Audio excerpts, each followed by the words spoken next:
is there like a certain like strategy or just you being you? But I imagine your clients trust you a lot, Oh yeah. right?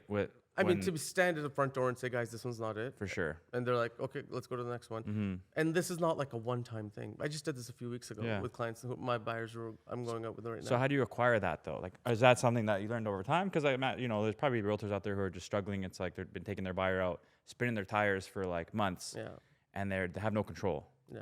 Right. So like, what are you doing to like gain that control early on, so that they trust you? Like whatever you say, will do essentially. Yeah. Well, it comes from like having a good command of the market, like being able to speak to things, being able to show them that I'm not there for just my commission check, because of course that will come. Like I said earlier, like I'm not doing this for free, but the value that I bring to them, the value that I sort of show them is that I'm happy. Like it will all come eventually. However, right now this is your time. Like we're here. Like we both have a vested interest, and we're working collaboratively to find you that ideal spot.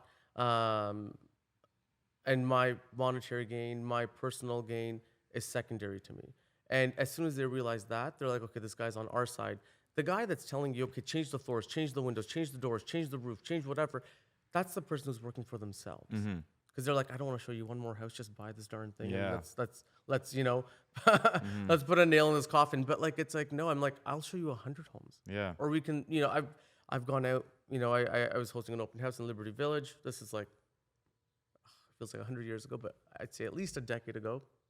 And this guy comes in, the townhouse isn't for him. It's not, he doesn't like it, whatever. So, I get his email address. I go back to the office that day at 4:30 and I send him a bunch of listings. And he picks one. He's like, okay, can I go see this one? Okay, I look it up and it's over by Lakeshore, Parkland and Lakeshore. And there were 3 coincidentally for sale, like stacked townhomes in the same little complex. And so I booked all 3. I'm like, you know what, whatever, like we're right there. I'll show him all 3. Yeah. And he's like, okay, I'll take that one. And by the end of the day, I had already negotiated and sold something right that day. So it can also work very, very quickly. It can happen very, very quickly as well. Yeah.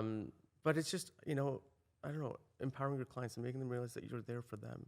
Yeah. Right? Because most agents are like, dragging their feet. Oh, it's an open house 2 to 4. Okay, let's go to a patio at 4 o'clock. No, it's like, let's go to the office. Let's, strike while the iron's hot. I mean, of course, I go to the patio too sometimes at 4 o'clock. But if you have a reason to go to the office, go.